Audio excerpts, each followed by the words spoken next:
Business too, buddy. Give me that money. It's the Department of Justice.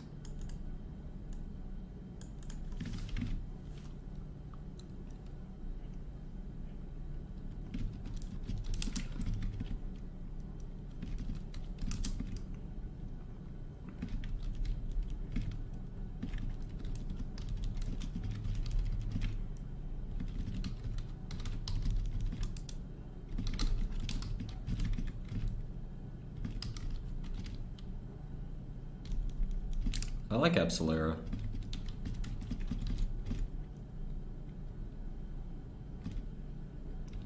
Jacophy. Jacophy is Incyte's biggest product. The problem with Jacophy is I don't know what they're going to do after Jacophy. You can see most of the company's revenue is still Jacophy, which...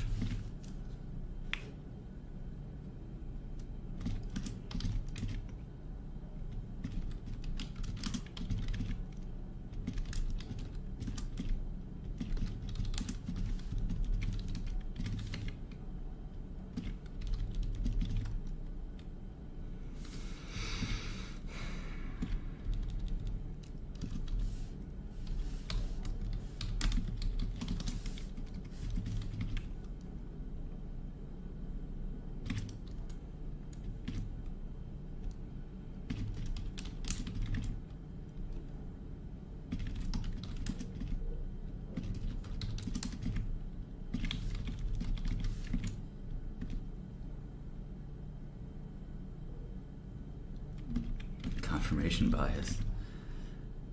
Yeah, pretty much.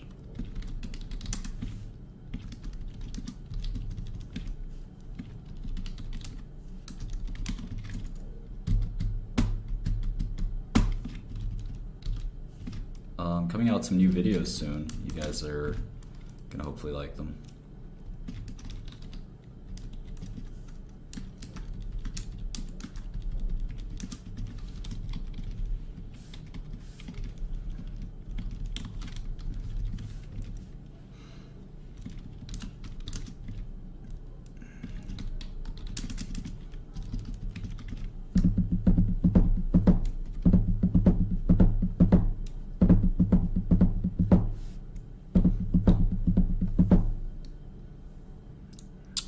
Yeah, what's up? How is everybody? So Incyte, just getting a couple of quarters down here in the model. Revenue's still growing a little bit. Crazy gross margin, 94% gross margin. It's funny, I met so many people in prison who I try to explain business to, and they couldn't understand the concept of gross margin. They would think of it as a markup,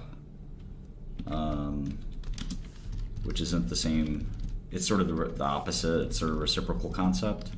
So if it costs you $49 million to make medicine and you get 823 million, you can kind of view that as a 17 times markup.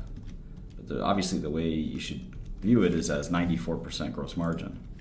The margin concept is not hard to understand, but I think, it's critical, obviously. So critical is not even the word, it's elemental. All right. Yeah, I'm supposed to be hanging out at Billy the Fridge soon. We might do a podcast together. Do you think that'd be fun? I think it'd be fun.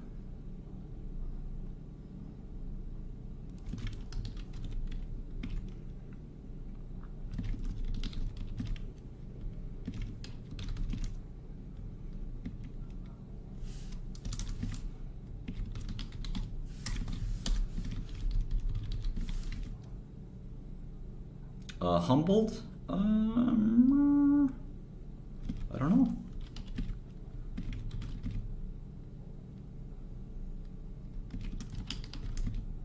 Humiliated, is that the same word? Humbled, humiliated? But no, I still have the same perspectives as I did before, mostly. Well, it's going to take a while to decide whether Incyte is attractive or not. That's the whole point. You can't decide in 5 minutes. I suggest that sometimes it takes hundreds of hours to decide if a stock is cheap or not. And even then, it's a moving target. It's very stochastic, right? It's not some easy thing. You have to constantly be monitoring to see if the company is going off the rails, or better sometimes than you expect. So there's Jakafi. Look at the growth, right? 400, 500, 550, 600, 620. It's pretty nice product. And that's just U.S. sales, right? So that's what, 2.4 billion run rate. It would make it one of the largest products in the U.S. Still not a mega product like a Keytruda or something like that, but still pretty big. All right, let's see here. Iclusig is an old drug. It's not used too much for CML. Pemorize is a newer drug. There's a bunch of drugs like Pemorize out there. Minjuvi. Opzelura is somewhat exciting. It's a decent launch, actually, Opzelura. I wonder how big it can get. It's probably one of the few drugs that arguably could help offset the Jakafi concentration risk that exists at Incyte. The concentration risk is kind of enormous here. There's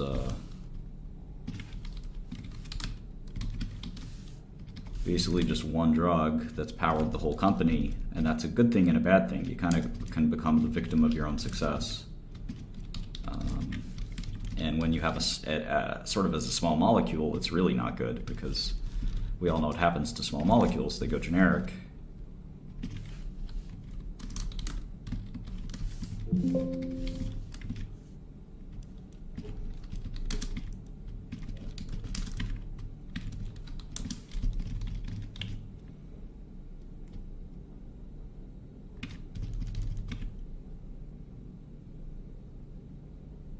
I have a receding hairline? I don't know, my hair looks the same as it always has. People have been saying that my whole life. I got a full head of hair. My dad's 70, he's got a full head of hair.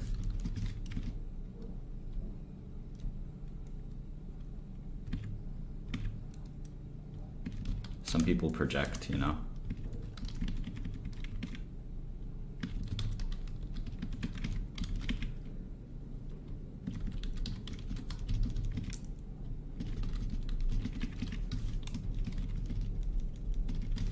Yeah, I don't know. Let me see here. What do you guys think? Going bald? Yeah, probably. I think it was the same as it was 10 years ago.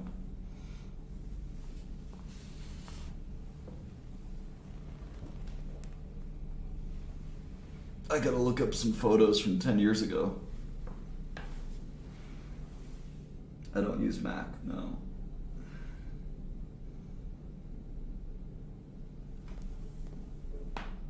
Usually people who are going bald don't have a ton of hair, but I don't know, maybe.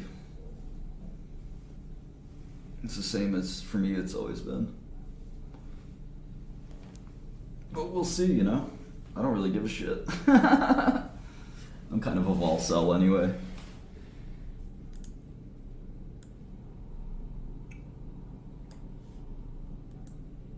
All right, let's go back to work.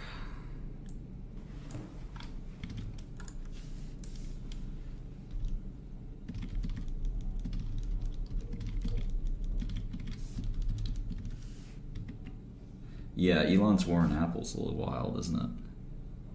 Isn't it? Guy might have to make his own phone just to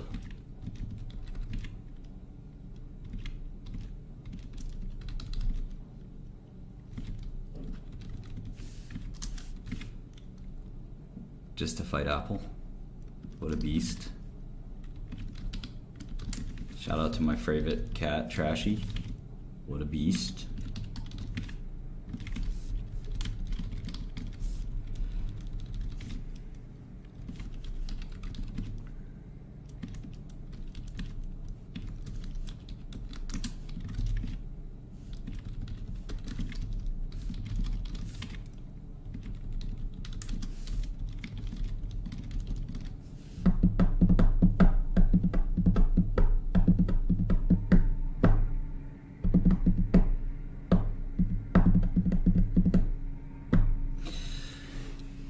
Yeah, what's up, Orion? Yeah, I don't know what to tell you, you know. I think you're right, but, you know, it's, you know, you can't really change the firmware of those phones easily. So Google and Apple basically control what you see and do. It's not good, right?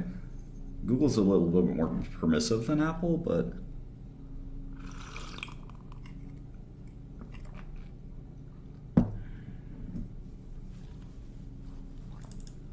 oh man, CSF1R antibody for GVHD. Is that really creeping up? Damn. I don't know why I'm upset. I just feel like I should have seen that coming. Although I can't say I'm a GVHD expert. GVHD is graft versus host disease for anybody that doesn't know it.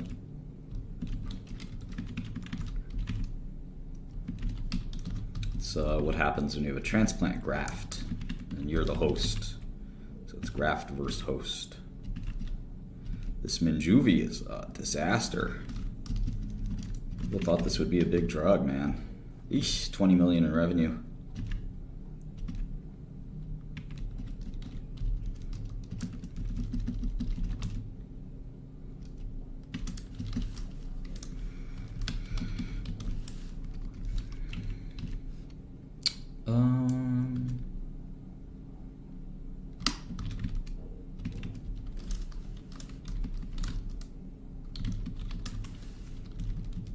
Yeah, I don't use the mouse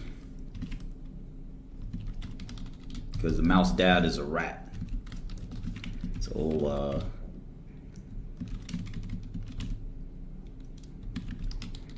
Meek Mill for you.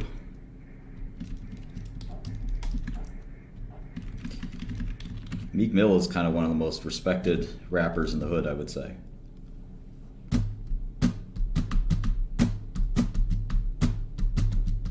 Alt-Shift-Tab. I don't think Alt-Shift-Tab... Oh, going back on a window, right.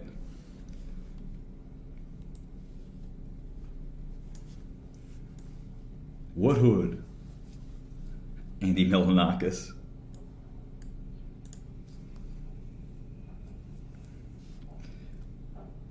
Neurodivergent. We don't say that in the trenches.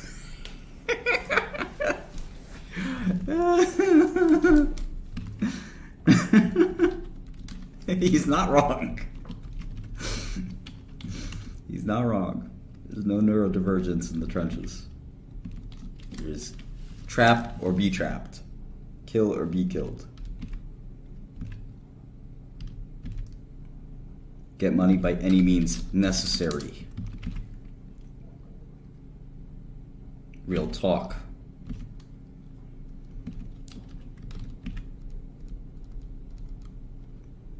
We mix finance with the streets. Just kidding, just kidding, just kidding. Two things that don't go together. I am from Brooklyn, though. I can't change that. I really can't. From New York, I can't do.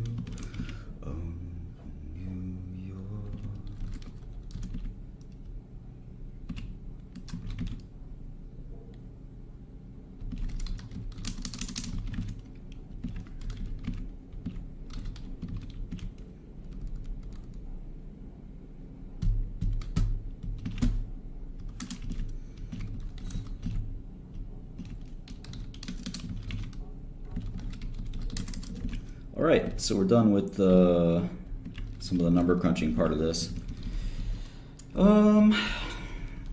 Again, looking at Jacophy in particular, picture's a little muddier when you add Q420, and we'll get the annuals. Let's make some quarterly projections as well. And let's look at their guidance. GAAP and non-GAAP these days are mostly the same, and the difference between them is usually very well articulated. So you're always trying to reflect the business reality. So if there's some GAAP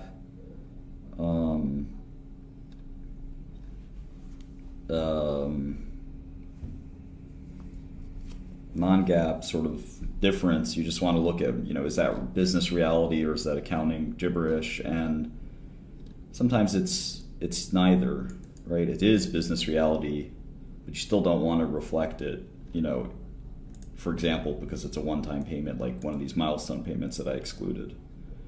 Stock-based comp, you can kind of give or take, right?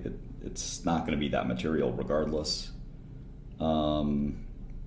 And it's probably a decent approximation. If you eyeball it and it's kind of way out of line, you can kind of make some changes. You really just, when you're modeling, you're not trying to get perfection, right? You're trying to get a rough scope of what is possible in the business.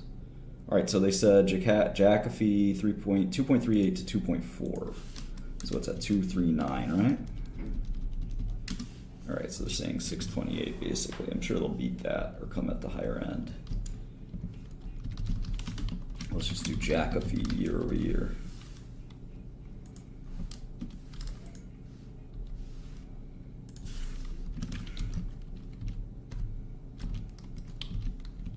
All right, so that's probably a little conservative, but who knows?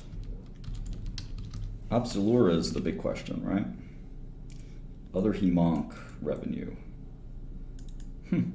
Other hem-onc. They actually lowered guidance quite a bit there. And that's probably these two, right? And Minjuvi. So other hem-onc is 210. I have it at 210. They're saying 200 to 210. Okay, that's fine. And Opzelura is the big wild card. I mean, that could be big.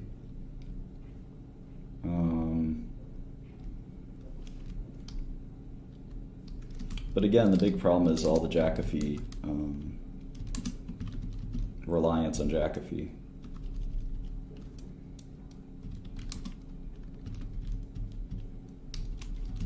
You see, without R&D, Incyte would be very profitable indeed. So it's kind of trading at, let's see, what would be a good tax rate? 20%? Is that what pharma's paying these days? So they have 1.5 billion in net earnings after tax. What do they call it? NOPAT? As we learned in business school, net operating profit after taxes. So they're trading at 10 times NOPAT, or EV to NOPAT, or EV to net income, I should just call it. Yeah, that's pretty cheap. But I don't think Jacophy's even got 10 years left, right? Let's take a look at the IP. Gotta go to Orange Book. I think you have to seek the truth, right? DCFs are useful because it's all you have to go on is the company's future, right? If you own a business, that's what you're worried about, right? I think the other obvious thing is company management. Company management, though, is very, very hard to assess. You have to have a really good sense of that over time, and that's where experience really helps an investor. You get a really good sense of the company's management team. You can sort of make a bet. All right, so Jacophy's only going to last 4 more years, 3 more years. So you're really talking about potentially a generic pretty soon. So I'm not going to pay 10 times earnings for something that's gone in 3 years, right? I'm going to pay like 2 times earnings for that. So you have this major crisis that's coming for Incyte. How the heck can they, how the heck can they avoid the catastrophe of watching their main product, which is a blockbuster, huge, great product, sort of go away? This is the Orange Book patents all expire between 2026 and 2028. Maybe they can get a couple more years, but even still, that's not going to do the trick. It's a really, really bad situation there. I got to look at Olumiant too, but Olumiant is not a spring chicken either. It's an older drug. So, yeah, we're going to have to see that, they replace basically Jakafi with the pipeline. But it's going to be a tough thing to do. Oh, Clinuvel is a really interesting company. I think you need a half and half experience in education.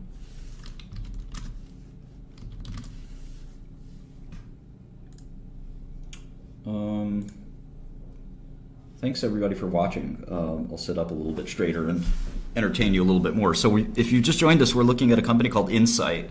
The stock ticker is INCY. It trades on NASDAQ. It's got about a $17 billion valuation. Let's go to the SEC filings real quick because I want to update what I call the Big Six, which is just the cap structure or the capital structure of the company, which is the stock price, which right now is $78 a share. I don't know if you got $78 in your wallet. I don't think I do. Let's take a look. I'm trying to go cashless, so I literally have $2 in my wallet. I think I have a crunkled up dollar here somewhere. Here's 25 cents. So I got $2.25. Actually, that's not true. Hold on. I've got some Benjamins here somewhere. Let me see. They're in my jacket over there. I think I got about $900 somewhere. But anyway, the one share is $78. So at least right now I can buy 10 shares of Incyte. But you can add up how many you can buy. But there are 222 million shares out there, right? So just imagine, can you visualize 222 million things? I want to make an app that does that. Visualize millions. I want to make a graph that just drops 222 million things. I should really do that. That'd be fun. D3 project. D3 is a programming language. Let's see. MD visualize N. Yeah, let's call it that. And this is Linux, so it's mcdr. Code visualize. And we'll do that later, but that'll be a fun project to do. Should we make that an Express app? I think so. Cool. Oh wait, wrong one. Did I put this in the wrong? Oh shit! I put this in the wrong folder. Well, I'll do it again in here.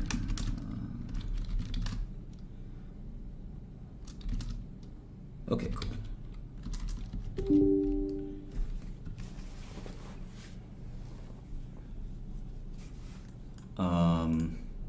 All right, so there's 222 million shares of Incyte, and there's $77 a piece. If you multiply those two, you get 17 billion, which is what the company is quote unquote worth. Now, what does that mean exactly?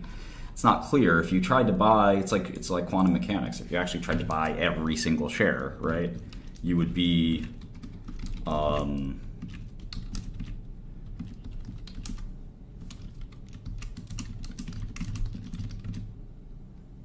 you would affect the stock price by doing so, right?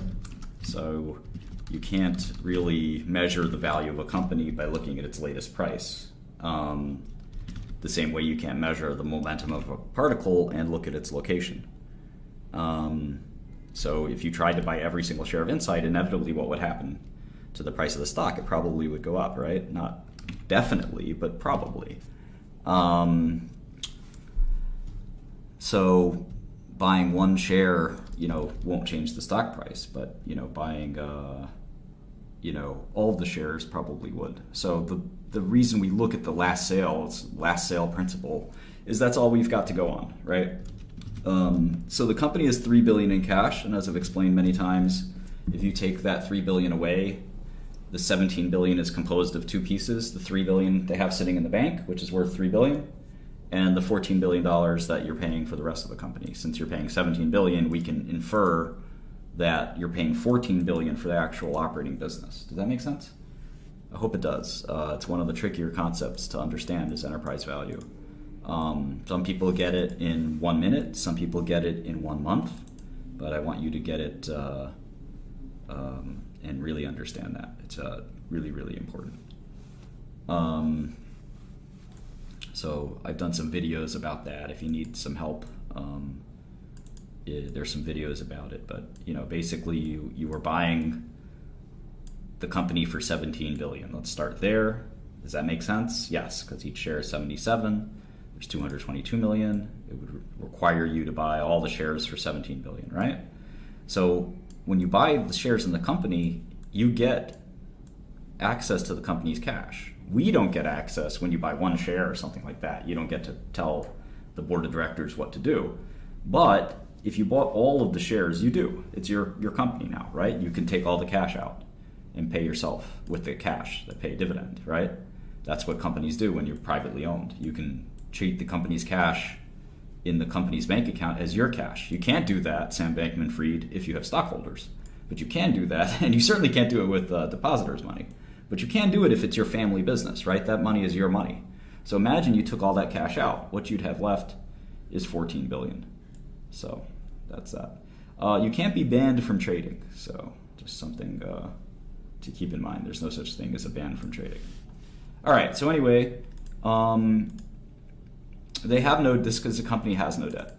So with their balance sheet, we just looked at their balance sheet. There's no debt on the balance sheet.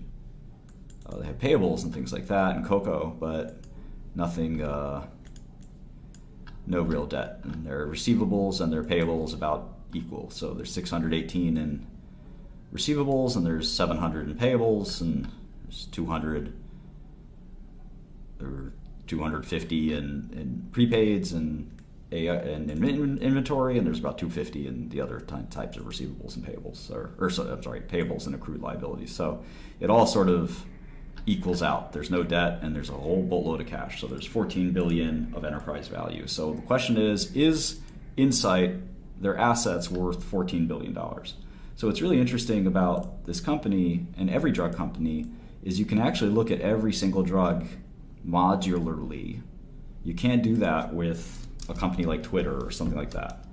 In pharma, the reason I really fell in love with the business when I was a young man was that you can really look at each drug in isolation because they all have the same characteristics, which is why I like this tabular format. It sort of appeals to the OCD in me as well.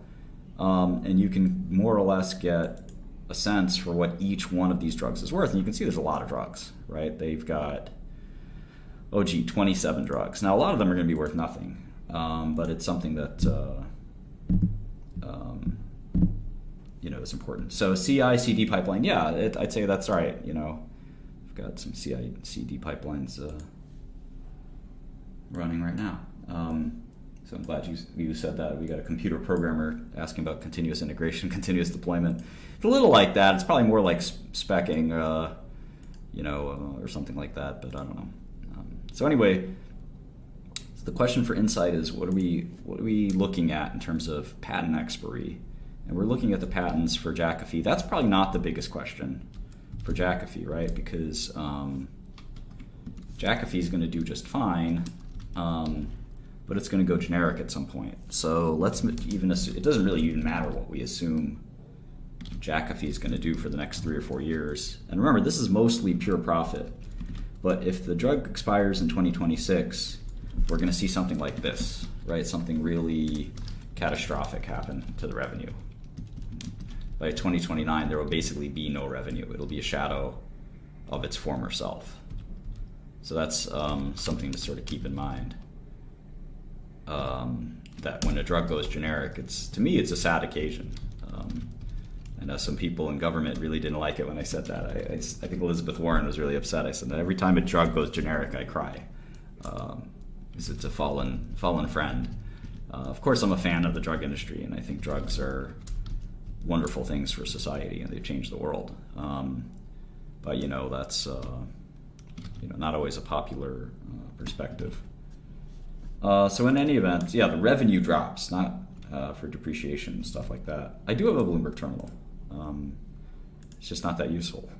I'm also making a Bloomberg competitor, so keep that in mind. Anyway, let's go to the patents here. Here's this patent. Heteroaryls. So the aryls are nitrogen-containing molecules. Let's see real quick. Aryl functional group. No, aryls are just benzene groups. I'm sorry, I was thinking of a different thing. Aryls are any benzene radical group. It's still early for me. What was I thinking of? AZA. It's the AZA functional group, maybe. All right, anyway. Heteroaryl substituted pyrrolo. So those are pyrrolo or 5-membered rings, right?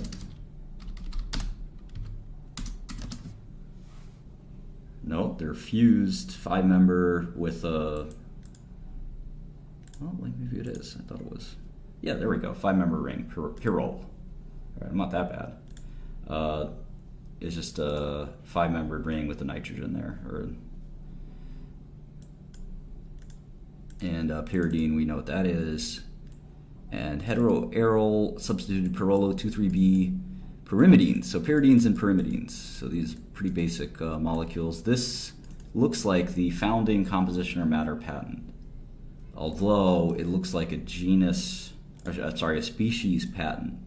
So they actually have the exact molecule: 3-cyclopentyl, which is 5-membered carbon ring, unsaturated, 3,4,7-H pyrrolo pyrimidine with pyrosyl propane nitrile, propane nitrile. So I can sort of envision this molecule as I speak. But this is sort of a composition or matter patent. This says this specific drug, right? This exact medicine is what I am saying we invented. And so here's the pyrrole pyrimidine. This is the cyclopentyl. So there's some substituents that they enumerate here, but at the end they get to one specific drug. Here it is. This is that nitrile, or not quite yet. There's still that Y group there, so maybe it's not quite there yet. And they talk about the synthesis, which is not really relevant.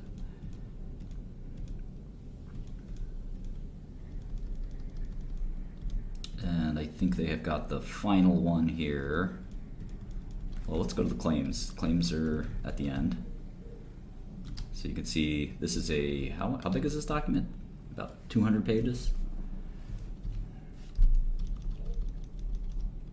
They show that a lot of the drugs with this core scaffold, right, with those R1 and R2 groups, you can change the R1 and R2 groups and you still get efficacy. So that's sort of the idea behind this patent, is they're sort of teaching how do you use this invention.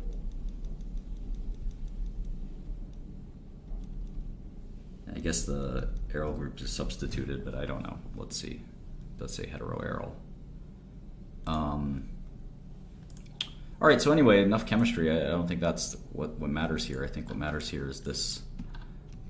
And this is the patent, right? So this expires 12/24/2027. All right, so that's probably the best expiration date. Now, sometimes you can get a patent extended you can get pediatric exclusivity, and you can get Hatch-Waxman restoration. So both of those are possible. So let's go to the model, and let's maybe make the expiry. What's the date again? They're saying 12/24/2027. All right, so they get one more year here, and then on basically January 1st, right?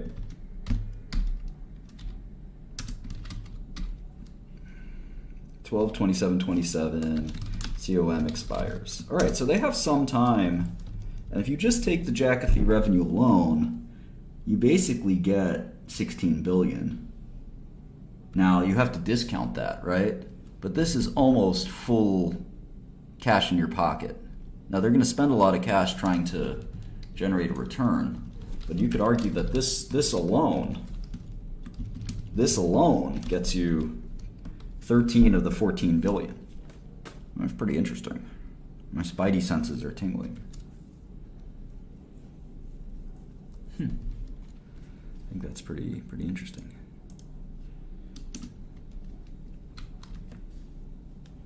Some people say I look like Tobey Maguire, so I'll take it as a compliment. What's today's date?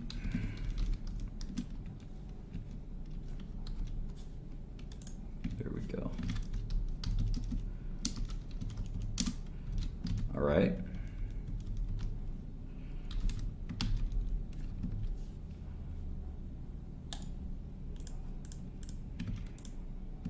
We'll look at some of the more mid-cap companies soon. We looked at a bunch of them. But yeah, Incyte would be the 35th biggest biopharma.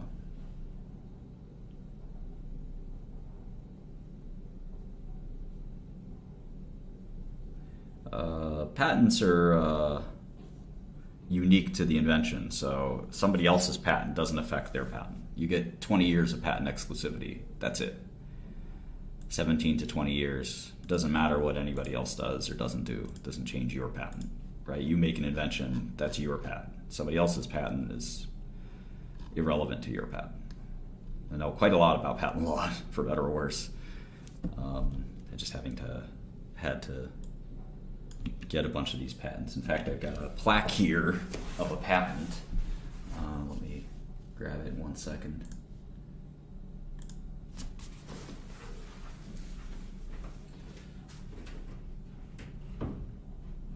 It won't come off the wall.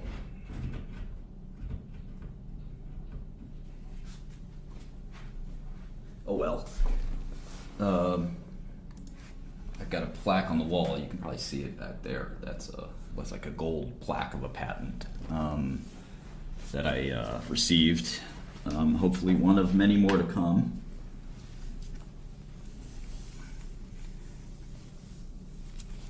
So anyway, I'm a budget Tobey Maguire. No, he's a budget Martin Shkreli. Get the fuck out of here. I'm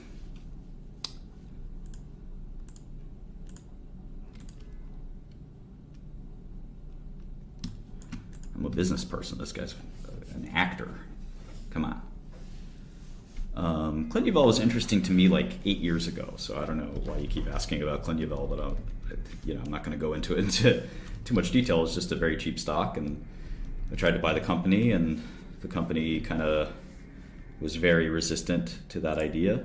I ended up moving companies, so I kind of lost touch of Clinuvel. The guys that took over after I left sold all the Clinuvel stock, and that was really it. So let's focus on Incyte, though. All right.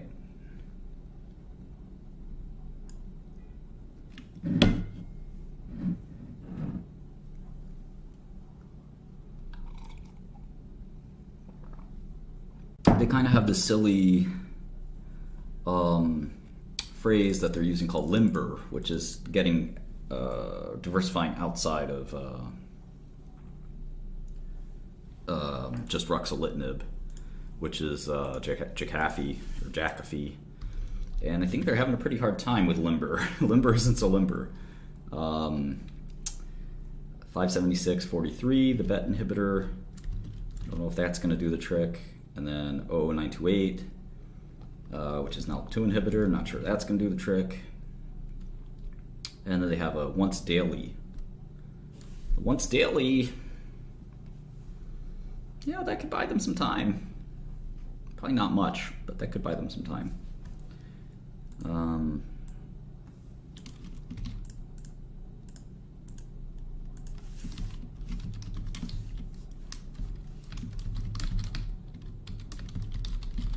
Probably not much, but you know, the generics would have to then make kind of a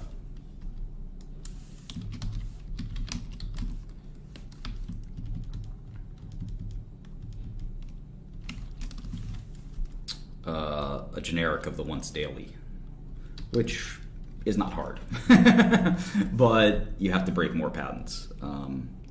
You just let this main patent expire, then you make a generic to the once daily. It's not too hard, but it's definitely, you know, a little bit harder. All right, so we got the once daily.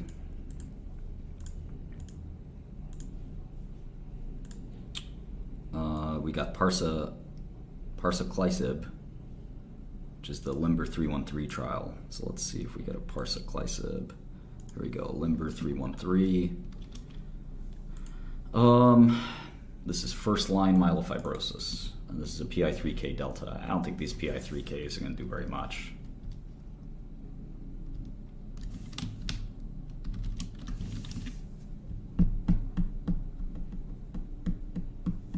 Got Limber 304.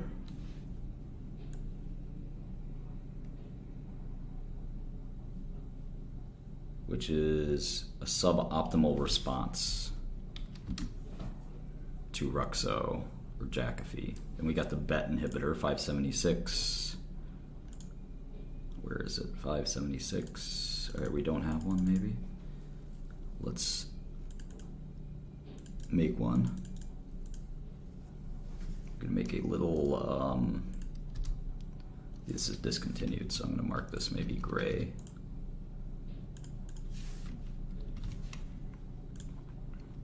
All right, this is INCB 57643.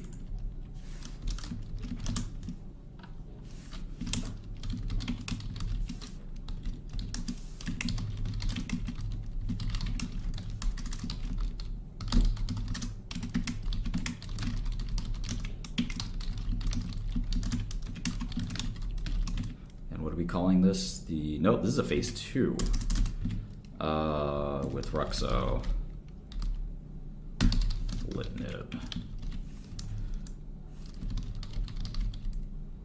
Yeah, BET inhibitors are also not the most innovative or interesting mechanism. Doesn't mean it won't work. Doesn't mean it can't work, but not exactly something to write home about. And where's my parsaclisib PI3K delta?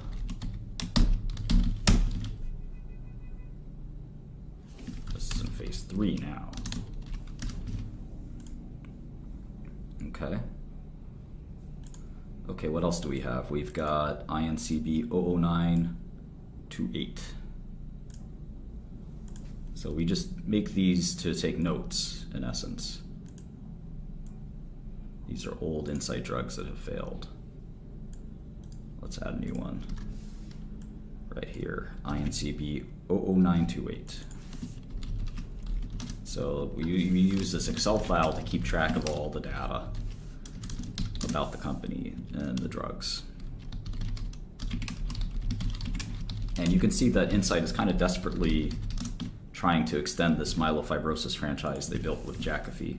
Myelofibrosis is this like very indolent or slow-growing cancer of the bone marrow. It's more like a bone marrow dysregulation than it is a full lymphoma or leukemia or bone marrow or bone cancer, or I'm sorry, blood cancer. It's a hematological malignancy, to be sure, but it's not quite full-blown cancer.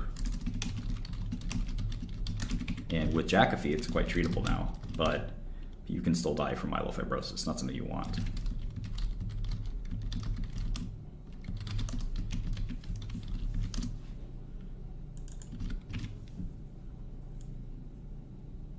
Okay, so we got another. So you can see they got 1, 2, 3 attempts to make their myelofibrosis franchise more than ruxolitinib. My guess is all 3 won't work. Companies do this all the time, and it's very much in vain, right? It's hard to, it's like having a hit record. You know, it's really hard to sort of follow it up with another hit record. You know, nothing will ever top, you know, the best record from your favorite artist. You know, they keep trying and trying, but they just can't do it because there's a reason that was a once-in-a-lifetime record. That's kind of the sophomore slump. It's kind of how pharma works too. All right, we've got CK0408, which I don't have in here. Oh no, I do have in here. It's from Selenkos, which I've never heard of. Selenkos. We got to look into that company a little bit. CK0804. Now, being the myelofibrosis king, it makes sense for Incyte to try a lot of stuff. Do anything to get the next myelofibrosis drug, but really anything that moves in myelofibrosis, they should be all over it, right? This is from Selenkos. It's probably cell therapy is my guess. It says Tregs, that's the T regulatory cells. So let's see, CB Tregs. Sounds silly to me. Let's see who Selenkos is. Oh, this could be, CB is cord blood. That's the umbilical cord, for those who don't know. Bone marrow failure, that's sort of what myelofibrosis is. Cord blood Tregs. All right, that doesn't sound like that'll work.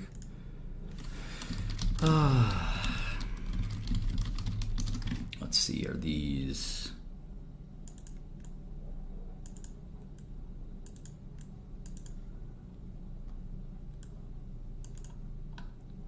What do they do to these cells is always the question I ask for these kinds of things. Do they just, it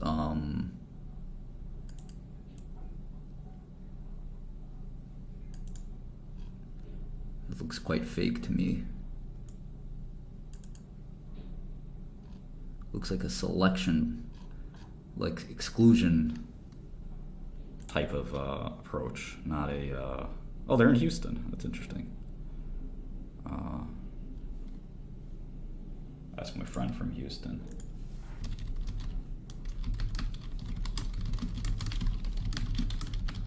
Oh, Global Cord Blood Corporation, GCBC, bought them out. Huh, that's funny. I don't know these guys. Got to start looking at them. Greene County Bank Corp, that's not them. CO is their stock ticker, all right. Oh, I remember these guys.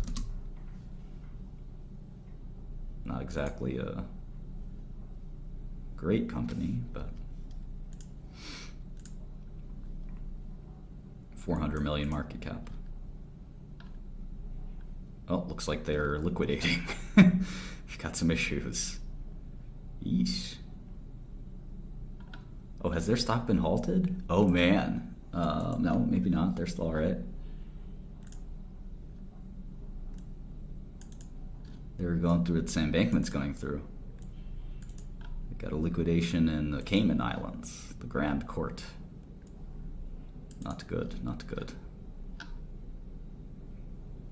They're umbilical cord banking operator in China. Yeesh. Maybe the deal fell through? That was announced in April. Maybe it didn't close. I don't know.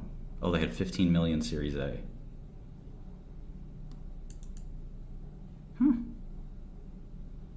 I don't know. Who cares? So there's the next attempt. So that's 1, 2, 3, 4 attempts at myelofibrosis. So they got a phase 2, it looks like.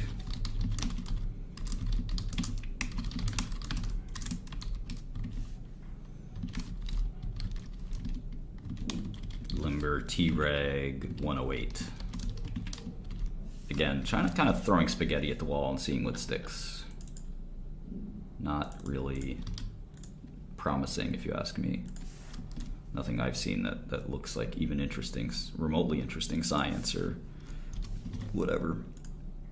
All right, and what else do they have? They've got this for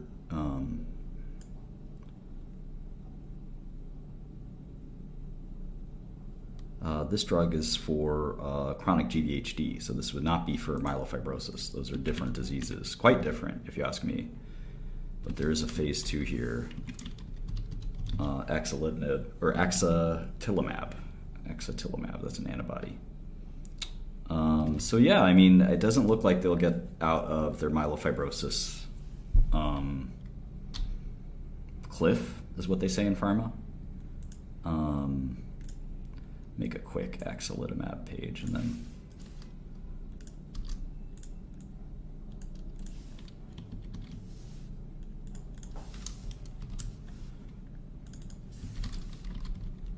is it axatilimab? I think I'm getting it wrong. Axatilimab. These drug names can sometimes be a little bit much. Axatilimab. Graft versus host disease, which I explained is the transplant illness where the body's rejecting the graft. This is a CSFR1 antibody. There are other CSFR1 agents out there. I think I noticed that the economics comes from Syndax. We should look at that stock too. It's kind of more levered bet on this drug, probably. All right, and there is a pivotal phase 2 called AGAVE-201. This is a disease that still needs new therapies, so third line plus GVHD. So that's after you've failed several drugs, presumably steroids, the cyclosporin, all sorts of immunosuppressants, including the drug from Cadman, which is now owned by Sanofi. All right, so that's that. You know, I haven't looked at the data for that gives them confidence to do the phase 2 trial, but GVHD isn't too big of a market, kind of regardless. I've looked at that personally for several different possible agents. It's a quite small market, but you can get into that market pretty quickly if you have efficacy. All right, so Pemorize is approved for FGFR1 mutated cancers. I guess I have it down as FGFR2 inhibitor, but it probably inhibits both. Oh, okay, yeah, FGFR1, 2, and 3. That's what I have over here too. So that's sort of not a big seller. Pemigatinib. There's a glioblastoma trial. That'd be nice if that worked. Tough brain cancer. There's a non-small cell lung cancer trial. Again, FGFR1 is like this very well-trafficked indication. So Monjuvi, tafasitamab, that's a CD19. That's the one for morphosis. That's sort of been a bit of a dog. Sometimes these hematological malignancy drugs can have kind of late starts, but parsaclisib for AHI, or WAHA and AHA. Those are hemolytic anemias. Those aren't small indications. It could be good. I think parsaclisib's still not approved. That's the PI3K delta. And then you have retifanlimab, which is their like 8th to market PD-1 inhibitor. So this would compete with Keytruda and stuff like that. Really tough space. So they've gotten into squamous cell anal cancer, no jokes please, for potential FDA approval, because I think that's one market that the big pharmas have kind of ignored. Although I do think that Keytruda has been tested in anal cancer. So, all right. So, doesn't look like they have a lot going on in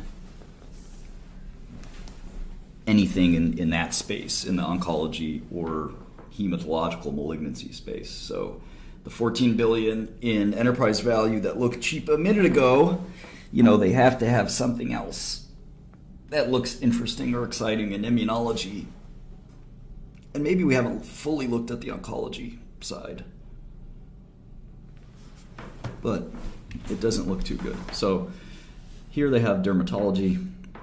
Opzelura is selling well, but we're going to do the math and see if, I mean, even with Opzelura selling well, I'm not sure that saves the day here.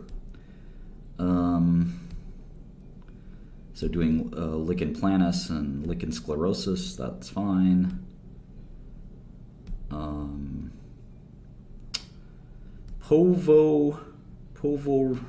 Povorcitinib. Okay, povorcitinib. I don't know what that is. Let's see. Povorcitinib. This is probably a JAK inhibitor. Yeah, JAK1. Yeah, the world doesn't need more JAK inhibitors. I mean, this is a little silly. More, you can make 1 million JAK inhibitors. That doesn't, you know, I know Roivant just bought 2 of Pfizer's JAK inhibitors. They're like really good JAK inhibitors, but like we just don't need to turn JAK off that much. I would say sometimes we need, no, okay, enough jokes. But it does turn the JAK receptors off, I will say that. You know, by inhibiting the JAK receptor, you have a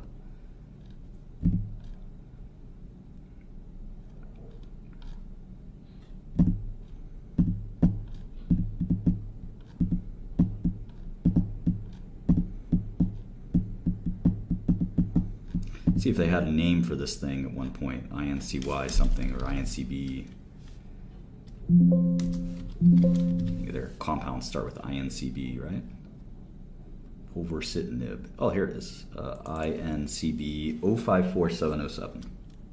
There it is. 54707. So this is povorcitinib. JAK1 specific inhibitor. So that, I guess, is their attempt to replace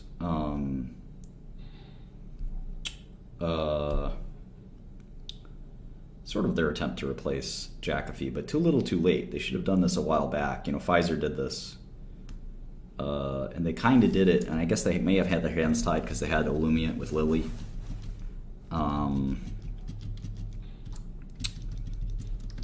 But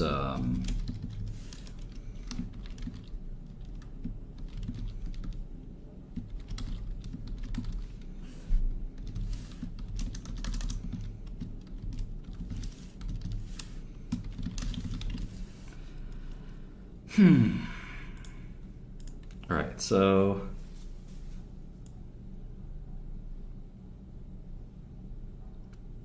they had phase 2 studies, so they're going to do phase 3 in HS. Okay. Again, not too exciting there.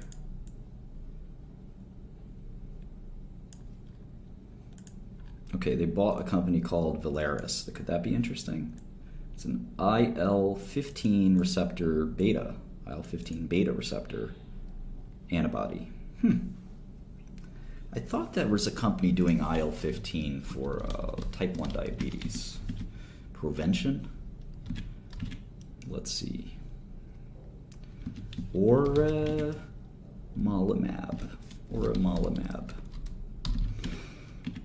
Alright, so it's this IL-15 beta receptor. IND enabling studies are ongoing. Okay, so it's very early stage. I wonder how much they paid for it.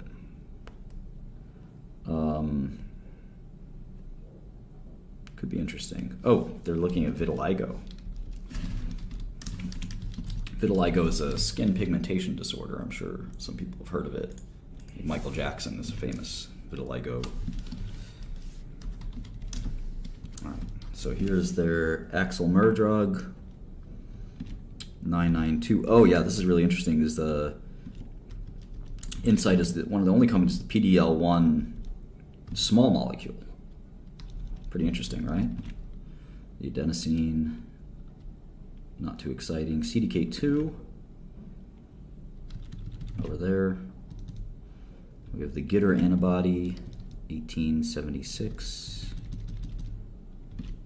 We've got LAG3 antibody, 2385, we got the TIM3 antibody, 2390, we got 0186.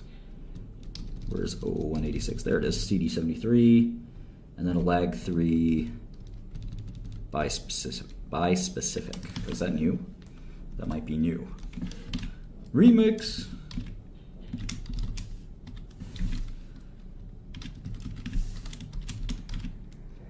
LAG3 PD1 bispecific. All right. So that's from, all these are from a company called Agenus. I'm pretty sure at least.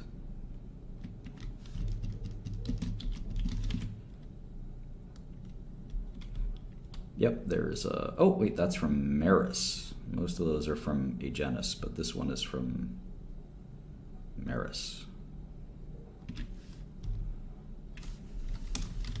I think it's MRUS, stock ticker, but I don't know. All right, then we've got Ruxo, Berry, and Capmatinib. So that's it. The pipeline is kind of shitty. So we basically, yeah, I don't think this is going to be long, but I have to do the math, obviously.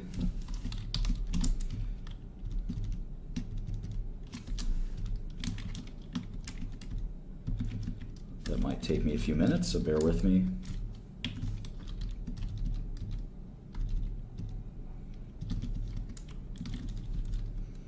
Okay, all this looks set up correctly. Get the gross margin. Kind of trivial numbers here, but some of these trivialities out of the way before we get to the main course.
So I'm doing this kind of runoff model where I basically assume that the company kind of just exists for private owners' cash flows. It's been a very effective model for me over the years.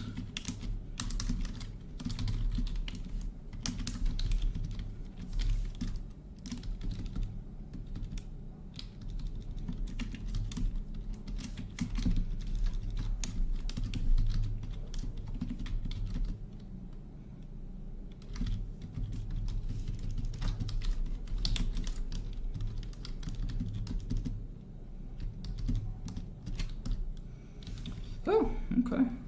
Actually, it's not so bad.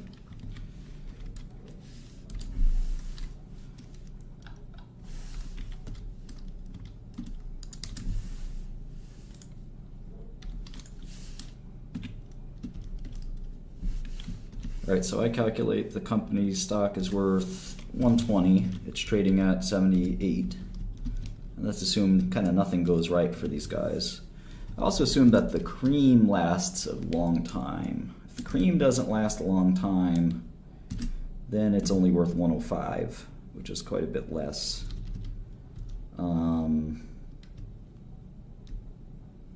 Oh, I have taxes going backwards. Whoops, that'll change things. It's good to notice that mistake. I was wondering why it was up why it was much higher than I thought. Okay, that's more right. So I had 20% additional money coming to the company instead of 20% taxes coming out of the company. Wouldn't that be nice if the government said, hey, you made $100,000 this year, instead of paying $20,000 in taxes, we're going to give you $20,000 as a bonus. That's what they should do, I think. Unfortunately, the taxes are an expense, not a benefit. So yeah, the stock is worth 75, which is roughly almost exactly the stock price right now. So, and a lot of you guys probably are amazed. I didn't try to get it to be worth what the stock price is trading at, but I think that the what's sort of amazing is like you do all this math, you do all this research, and then you find out that the stock is trading at exactly what the company's, the fair value that you calculated. And it's frustrating because you do all this work and you're hoping to find a bargain. You're hoping to find something that, all this work you did, and we're just getting started, right? We have to go through all these drugs really carefully and see if one of them might be a diamond in the rough. We didn't do that, obviously, right now. We kind of took a quick glance at them. I used some of my judgment over the years to say, okay, I don't think these are any good. And I'm being very sort of conservative if you think about it, because I'm sort of saying that none of those drugs will ever make it. But on the flip side, I'm also not expensing all the money they're going to spend on those drugs. You can see they're spending $1 billion a year. So every time they make a bet that loses, that's the company's cash that you could be getting that's gone. So you're sort of betting on management to figure out which one of these drugs will be a hit. And their track record is kind of mixed. They've had some wins, but they've definitely had some losses too. So it's hard to know, if they'll really make it. I mean, it doesn't seem like they're going to make it by the time Jakafi goes away. They could do kind of a merger or some other fancy footwork to get out of the problem they have.